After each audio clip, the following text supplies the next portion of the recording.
나경원 원내대표가 당 최고위원회 결정을 받아들여 임기 불가 결정을 수용하겠다고 했지만 여진이 거셉니다. 누가 새 원내대표가 될지 여당과의 협상에 어떻게 나올지 관심이 쏠리고 있습니다. 네, 김기현 전 울산시장의 비비 첩보 최초 제보자가 송철호 현 울산시장의 측근인 송병기 울산시 부시장으로 확인되면서 상당한 파장이 예상되고 있습니다.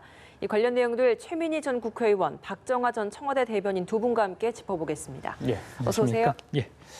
자, 오늘은 두 분과 함께 다룰 내용이 좀 많습니다. 속도감 있게 좀 진행을 해보도록 하겠습니다. 먼저 나경원 원내대표, 어제 의총에서 최고위원회 결정을 받아들이겠다 이렇게 이야기를 했습니다.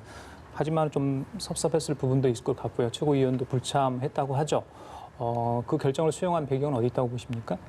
우선 개인적인 문제도 있었을 것 같고요. 지금 그 시민단체에서 나경원 대표를 7차례 고발했어요. 근데 검찰이 수사를 안 하고 있죠. 고발인 조사 2번 한 그런 개인적인 신변 문제도 있을 것 같습니다. 그리고 무엇보다 그 198개 법안에 대해서 무리하게 필리버스터를 추진하면서 그게 자유한국당 전체에 매우 안 좋은 영향을 주었기 때문에 사실 지금 나경원 대표는 이것이 말도 안 되는 퇴임이라고 하더라도 저항하기가 어려운 상태로 보입니다. 예. 그러나 정치는 굉장히 비정한 것 같아요. 그리고 저는 이런 장면은 처음 본 것 같아요. 이런 장면이라면? 원내대표는 예, 원래 의총에서 원내대표는 결정을 합니다. 그쵸. 그리고 이거 아마 자유한국당 당원 당규에도 최고위가 원내대표를 불신임하는 규정은 없을 겁니다. 그러니까 지금 법무부 장관 출신의 황교안 대표가 지금 월권을 하고 계신 거죠. 그런데 그 월권에 대해서 누구도 법적 제재를 취하려고 하지 않는 상황? 이것도 좀 이례적이고 하여튼 모든 게 좀 이상합니다. 일단은 그 현재 자유한국당이 처해 있는 상황이 이게 녹록지가 않잖아요. 그러니까 더 이상 내부 분란이 계속 나오는 거에 대해서 그 현역 중진 의원이고 그다음에 원내 사령탑을 했던 사람으로서 더 이상 분란을 안 만들려는 의도. 또 하나는 아마 그저께 이제 최고위 결정 이후에 여러 의견을 아마 들었을 거라고 저는 추측이 되는데 그리고 실제적으로 뭐 그날도 그저께 이제 늦게까지 의원회관을 많이 도신 것 같아요. 그래서 여러 의견을 이제 수렴을 했는데 현실적으로 사실은 이렇게 더 반발하기는 어려운 상황이 있었던 거를 스스로 판단하셨던 거 아닌가라는 생각입니다. 예, 나 원내대표는 받아들였습니다만 사실 지금 당 내에서는 받아들이지 않는 목소리도 좀 있는 것 같습니다. 어제 의총에서도 김태흠 의원이 이 부분에 대해서 좀 비판적인 목소리도 냈거든요. 이 당내 목소리는 어떻게 들으셨습니까? 그게 정상적 목소리이죠. 그리고 나경원 대표가 의총을 열어서 재신임을 묻겠다고 이미 얘기를 하지 않았습니까? 예. 그럼 황교안 대표께서 재신임을 안 하겠다는 마음이 있었다면 전날 최고위를 열어서 의원들한테 메시지를 주기보다는 그냥 의총에서 자연스럽게 이렇게 정리하는 것이 정치이잖아요. 근데 왜 이렇게 갈등적인 방법으로 했냐.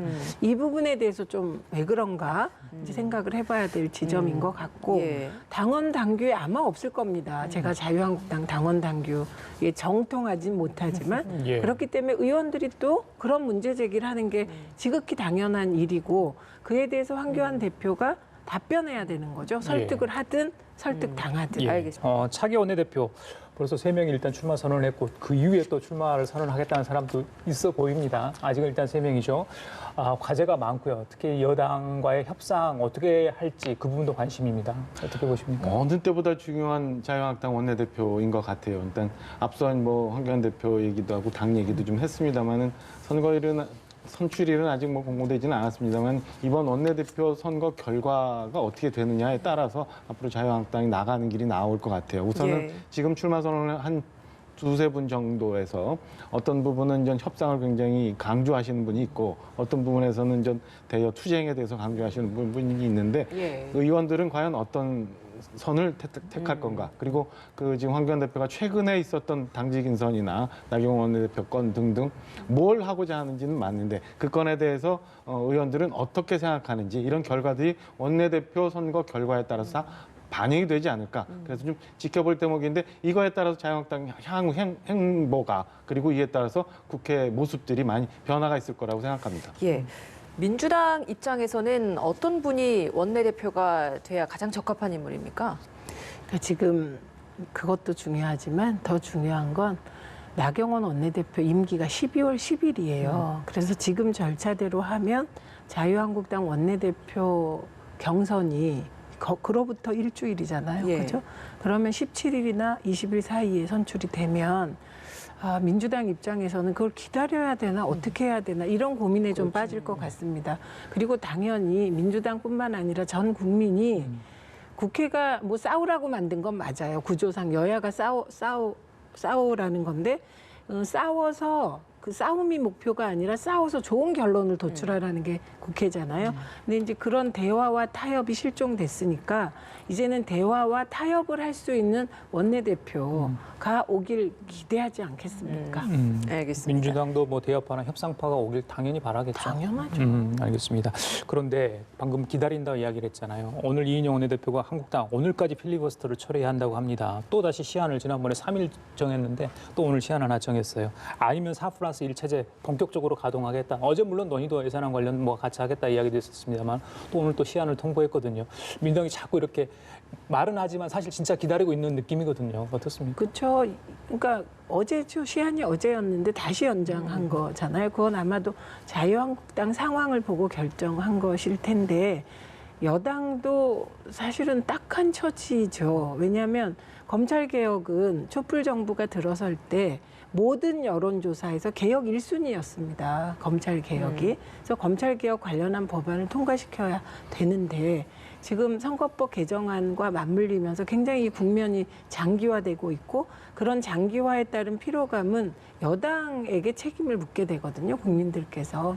그래서 속도감 있게 진행해야 된다는 측면과 자유한국당 상황을 봐가면서 또 의회 정치의 묘미를 살려야 된다는 이 두 가지 과제 앞에서 힘드실 것 같긴 합니다. 근데 이럴 때는 자유한국당도 황교안 대표가 명확한 메시지를 민주당에 줄 필요가 있는 거죠. 원내대표 118개? 198개. 그 필리버스터는 무리한 거니까 사과는 안 하더라도 이제는 대화와 타협으로 하겠다는 메시지를 주면 저는 민주당도 기다릴 명분이 필요한 거잖아요. 예. 명분 없이 기다릴 수는 없는 거거든요.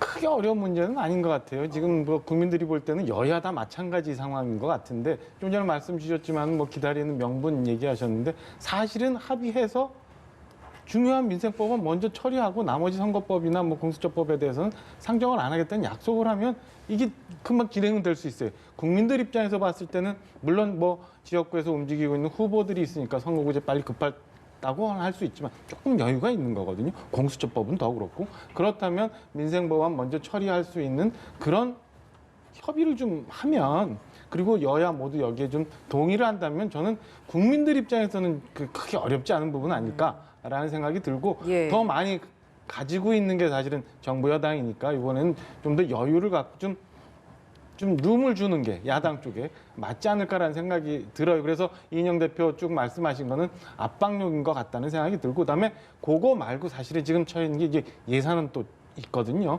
예산안도 묶여져 있는 거 여러 가지가 복합적으로 묶여져 있는 거라서 저는 그 압박용으로 오늘 내일 자꾸 이렇게 하고 있는 거 아닌가라는 해석을 합니다. 근데 저는 기존은 동의하지만 근본적으로 이 국회 상황이 여야 모두의 책임이다. 원론적으로 동의하는데 이번 건은 아닌 것 같아요. 이번에 199개의 필리버스터 건 거는 민생 법안까지 건 거는 이건 자유한국당의 패착이고 그렇기 때문에 나경원 원내대표가 불신임 당한 것이라 일단 이런 부분은 명확히 하고 그래야 좀 다음으로 넘어갈 것 같거든요. 그런데 이런 상황에서 여당이 얼마나 여유 공간을 두느냐, 이게 이제 여당의 몫이 아닐까 합니다.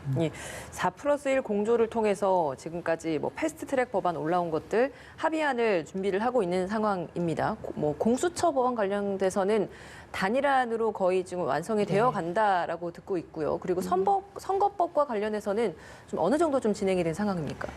우선 공수처법은 권은희 안 있잖아요. 권은희 의원 안을 중심으로 많이 거의 다 합의가 된 것 같습니다. 그래서 저는 사실 기소권이 문제가 되잖아요. 예. 어디에 두나. 저는 모든 기소권 없애고 딱 하나만 남기면 될 것 같아요.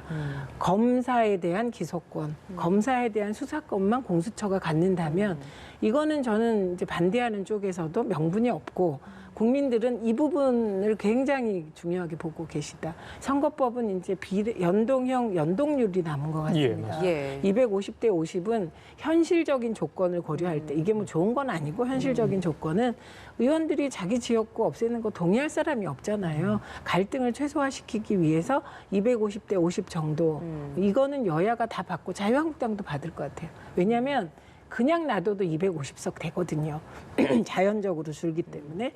근데 이제 연동형 연동률은 이 부분은 애초에 225대 75에서 예. 지금 250대 50이 된 거 아닙니까? 그래서 정의당이 우리 50%가 마지노다라고 하는 건 저는 상당히 근거 있는 주장이라고 생각합니다. 그래서 연동형 비율 50%는 사실 국회가 관철해야 연동형 했다고 말이라도 할 수 있지 않을까 합니다. 예. 자, 한국당은 어떻게 좀 양보 또 앞선 내용을 제안할 수 있을까요? 어떻습니까? 너무 원론적인 말씀이 돼가지고 그렇지만 사실은 여야 모두 다 문제가 있다고 봐요. 일단 저는 자유한국당 입장에서 애초에 그렇다면은 그 동의할 수 있는 합의할 수 있는 안을 좀 내놨으면 하는 아쉬움이 있고 두 번째는 이렇게까지 여당이 몰고 가지 않았으면 상황이 여기까지 왔을까 지난번부터 이런 생각이 드는데 현재 자유한국당 굉장히 곤란할 것 같아요. 좀 전에 말씀드린 것처럼 원내대표가 어떤 분이 선출이 되느냐에 따라서 이제 향후 관계가 설정이 될 텐데 지금까지 자유한국당은 국민들한테 그리고 지지자들한테 공수처법 안 된다고 얘기를 했고요. 선거구제 절대 안 된다고 얘기를 했어요. 지금 와서 덜렁 합의를 하면 그럼 어떻게 될런가? 이런 고민을 또 내부적으로는 할 수밖에 없거든요. 어떤 명분을 내세울 수 있다고 보십니까? 만약에 양보를 한다면요. 지금 만약에 양보를 한다면은 공수처에 있는 독소 조항이나 그다음에 대통령의 그 인사권 문제나 기소권 문제 뭐 권은희안으로 거의 합의가 됐다고는 합니다만 그 안에서도 대통령의 인사권 문제가 있고요. 그다음에 경찰이나 검찰이 수사하고 있는 건에 대해서 공수처가 다 가져가는 이런 문제도 굉장히 중요한 문제거든요. 최근에 지금 뭐 청와대 사건과 관련해서 볼 때도 이런 부분 하나 고민을 해야 되고 선거구제 관련한 부분은 사실은 253개 지역구에서 지금 250 플러스 50 정도 가면 거의 의미가 없어지는 거거든요. 그리고 만약에 정말 선거구제가 어떻게 되든 간에 게임의 룰이 어떻게 되든 간에 국민들한테 뭘 보여주고 최선을 다해서 국민들을 설득하고자 하는 의지가 있다면 저는 선거구제는 어떤 식으로 가든 간에 받아들일 수도 있다고 생각을 합니다. 그러니까 이런 자세로 자유한국당이 좀 협의를 하면 공간은 생기지 않을까라는 추측을 합니다. 알겠습니다. 다른 얘기 좀 할게요. 청와대 고민정 대변인 김기현 전 울산시장 측근 비리 첩보 과정 관련해서 어제 브리핑을 했습니다. 누가 어떻게 청와대에 전달해서 수사가 이루어졌는지 그 부분이 이제 핵심 아니었겠습니까? 좀 많이 들어보셨죠. 그 이후에 이제 언론 보도가 있었고요. 제보자가 누구였고 또 제보를 받은 사람이 어떻게 반부패 비서관실 또 그 다음에 경찰로 넘어갔는지 그 과정도 좀 설명이 된 것 같습니다. 그럼에도 불구하고 약간 의혹과 해명이 좀 부족하다 보십니까? 뭔가 좀 미심쩍은 부분이 있다고 보십니까? 어떻습니까? 저는 이 사안 자체를 검찰이 무리하게 접근하고 있다고 생각하는 쪽입니다. 애초에는 조국 장관에 대해서 가족 주가 조작 사모 펀드 뭐 사기단으로 분위기를 몰아갔습니다. 근데 그 부분은 지금 뭔지 모르겠어요. 더 이상 뭐가 나오고 있지 않고. 그 조범동 같은 경우도 1억 5억에 대해서 빌려준 돈에 대해서는 이자 줬다 지금 이러고 있는 형국입니다. 그러니까 검찰에서 조사받을 때 무엇 때문인지 조범동이 뭐 차명 계좌였다는 식으로 얘기를 하다가 지금 재판 들어가니까 완전히 바뀌고 있어서 그것도 무리했던 것 같고 이번 건도 다 조국 전 장관이 민정수석일 때 있었던 일들을 다 파고 있는 겁니다. 그럼 파는 건 좋다고 합시다. 파서 제대로 나와야 되는데 지금 조국 전 장관이란 이름조차 나오질 않아요. 왜냐하면 지금 송병기 전 부시장이더라고요. 총선 출마한다고 그만뒀다면서요. 출마할 예정이죠. 출마할 예, 예정이라 하고 있었던 거죠. 그 사퇴 의사를 밝힌 걸로. 예, 그렇습니다. 그러면 이분은 사실 조국 전 장관하고 너무 먼 거예요. 그래서 일단 애초에 타겟은 조국으로 보이나 조국과는 멀어진 것 같고 그다음에 김기현 전 시장 주변, 김기현 시장이 아닙니다. 핵심은 김기현 시장 비서실장과 동생 관련한 비리와 관련하여서는 울산 내에서는 정말 문제 제기가 많았다고 합니다. 그래서 황운하 청장의 경우는 지금 이거 특검하자. 검찰이 김기현 전 시장 주변에 대해서 무혐의 처리한 것이 이게 문제니까 특검에서 다시 파자. 지금 이렇게 주장하고 있는 거예요. 그렇기 때문에 지금 이 사안을 이렇게 되게 미시적으로 들어가서 청와대를 압색했네 안 했네. 이런 식의 소재로 중심을 잡으면 이거는 전체를 못 볼 것 같습니다. 게다가 하명 수사로 몰아가는 것 자체가 문제인 것은 김기현 전 시장의 비서실장 관련해서 첩보가 들어왔고 첩보를 이첩했다는 거고요. 청와대 주장은. 그리고 황운하 청장의 주장은 이미 비서실장 외에도 주변 비리가 많아서 그 비리에 관해서는 울산지검도 수사를 하고 있었다는 겁니다.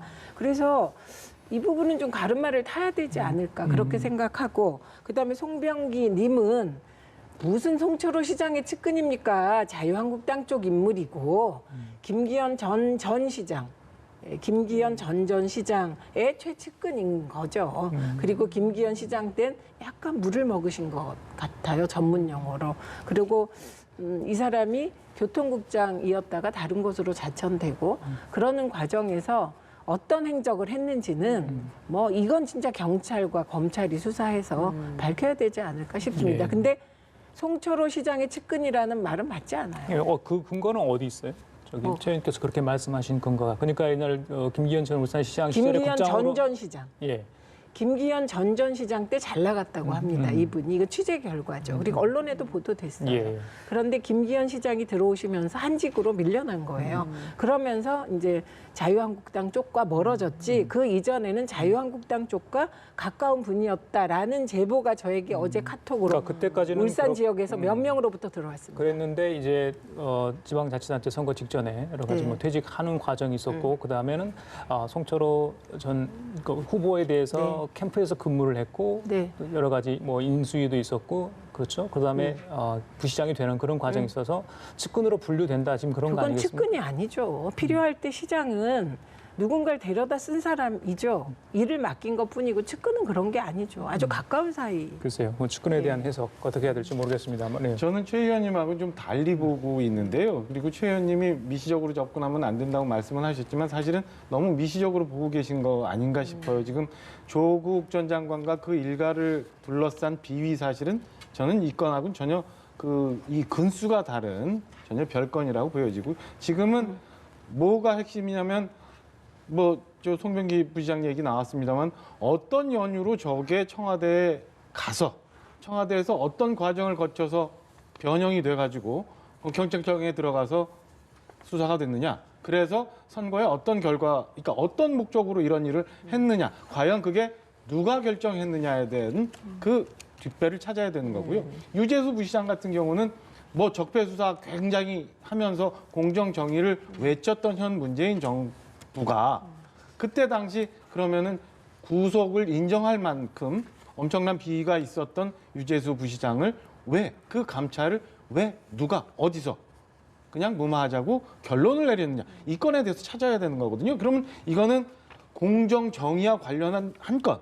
그리고 드루킹은 비교가 될 수도 없을 정도로 민주주의의 가장 기본이라고 할 수 있는 선거에 개입했느냐 안 했느냐 이런 건이거든요. 그래서 저는 이 검찰 입장으로도 지금 호랑이 등에 올라탄 상황이라서 시간이 바쁘게 수사를 할 수밖에 없고, 이 건에 대해서는 청와대가 여러 해명을 했습니다만 결국에는 제 기억에는 고래고기와 캠핑장밖에 안 남아요. 이런 건 말고 마치 우리는 수사에 가이드라인을 주는 것 같은 건 말고 정말 진솔하게 그다음에 수사에 협조하는 모습을 보이는 게 나중에라도 모든 결과가 다 나왔을 때 국민들에게 그래도 한마디 말씀을 할 수 있는 그런 근거가 되지 않을까라는 생각입니다. 우선 예. 희망사항이시고요. 우선 저는 검찰이 지금 울산경찰청이 선거 개입했다고 얘기하잖아요. 그게 선거 6개월 전부터 이제 수사를 시작했다든지, 그다음에 김기현 전 후보가 후보로 지목되는 날 압색을 했다든지 이게 근거더라고요. 그런데 왜 압색영장이 나온 거를 경찰의 책임을 묻는지 알 길이 없습니다. 우리 경찰은 직접 법원에 영장을 청구할 자격이 없습니다. 검찰이 한 것이니까 그건 좀 빼줬으면 좋겠는데 자꾸 말을 해요. 그런 논리대로라면 지금 검찰이 윤석열 검찰총장 체제가 청와대 압색하고 이런 거 총선 앞둔 5개월입니다. 이건 검찰의 총선 개입이잖아요. 논리로 따지면. 지금 검찰은 검찰이 하면 다 잘하는 일이고 다른 사람은 다 악이에요. 이게 말이 됩니까? 그래서 그런 논리적 허점이 있다 이런 거고 두 번째, 애초에 조국 전 장관이 민정수석일 때 일어났던 일들을 타겟형으로 수사했다고 봅니다. 이게 합리적 의심이고요. 근데 유재수 건 말씀하셨는데 저는 유재수 개인에 대해서 옹호할 생각 1도 없습니다. 그분은 자기가 잘못 불법에 대해서 책임져야 돼요. 근데 지금 구속할 만한 내용이었다. 이거 그 당시 청와대는 판단할 수 없습니다. 왜냐하면 청와대는 감찰 권한만 있고 계좌 추적도 못하는 데가 청와대예요. 그래서 그 당시 나온 사실 정도로 판단할 수밖에 없었다는 겁니다. 그러니까 지금 검찰이 샅샅이 뒤져서 나온 내용들을 왜 청와대는 확보 못했냐? 왜 너네는 그때 구속하라고 혹은 검찰이 수사 의뢰하지 않았냐라고 한다면 그건 무리라는 거예요. 지금 대한민국에서 남의 정보를 다 뒤져볼 수 있는 권한은 검찰만 가지고 있다. 이걸 통제하는 게 법원인데 어쨌든 이 부분에 비서관 합의하에 이 건을 정리하자가 서로 진실이 틀려요. 그러니까 거기서부터 틀려니까 박경철 반부패 비서관은 셋이 아니라 조국 수석을 통해서 들었다라는 거고 조국 전 수석은 셋이 합의하에 회의하에서 얘기를 했다 이런 건이거든요. 그래서 의원님 말씀하신 것처럼 문제가 있다고 금융에 통보하자가 아니라 끝내자라는 거예요. 그러니까 서로 좀 지금 약간의 그 사실관계들이 좀 틀린 부분이 있어서 예. 이거는 저희가 볼 때 검찰 수사를 좀 더 지켜봐야 되는 상황 아닌가라는 그렇죠. 생각입니다. 그 알겠습니다. 정도면 동의가 되는데 예. 그걸 확정적으로 어느 순간 사라졌다 이런 표현에 동의할 수 없다는 알겠습니다. 얘기이고 예, 이게- 금융위에 통보했고요. 정치권에서도 이 문제가 지금 계속해서 좀 키워져 가고 있는 상황인 것 같습니다. 민주당에서는 지금 특위까지 구성을 해서 어떻게 대응하려고 준비를 하고 있습니까? 특검 이야기 좀 같이 하시죠. 예, 필요성. 일단 이제 민주당에선 지금 검찰의 이런 행태 전체가 굉장히 무리하고 타겟형이라고 예. 봅니다. 그래서 이해찬 대표가 월요일인가요? 최고위에서 이런 발언을 하셨습니다. 문재인 정부에 대해서는 날선 칼, 그리고 자유한국당 쪽에 대해서는 녹슨 칼. 저 진짜 그렇게 생각합니다. 패스트트랙 의원들 어떻게 된 건지 모르겠고요. 나경원 원내대표는 7차 고발까지 갔는데 조사조차 안 하고 있어요. 이런 행태를 보면 정말 이상하고 계엄령 문건 관련 황교안 대표 수사 안 합니까? 예. 그래서 민주당의 저런 인식은 지극히 타당하다고 생각을 하고 그렇기 때문에 이제 특위를 구성해서 대응을 하겠다는 거고 전 저게 좀 늦었다고 봅니다. 예, 자, 알겠습니다. 최임 잠깐만요. 자, 문재인 대통령이 공석인 법무부 장관의 추미애 더불어민주당 의원을 내정했습니다. 네, 조금 전 브리핑 현장 보시겠습니다. 법무부 장관 내정자 발표하겠습니다. 법무부 장관에 내정된 추미애 의원은 소외계층의 권익 보호를 위해 법조인이 되었고 국민 중심의 판결이라는 철학을 지켜온 소신 강한 판사로 평가받았습니다. 정계 입문 후에는 헌정사상 최초의 지역구 5선 여성 국회의원으로 활동하며 뛰어난 정치력을 발휘해왔습니다. 판사, 국회의원으로서 쌓아온 법률적 전문성과 정치력, 그리고 그간 추미애 내정자가 보여준 강한 소신과 개혁성은 국민들이 희망하는 사법개혁을 완수하고 공정과 정의의 법치국가 확립에 크게 기여할 것으로 기대합니다.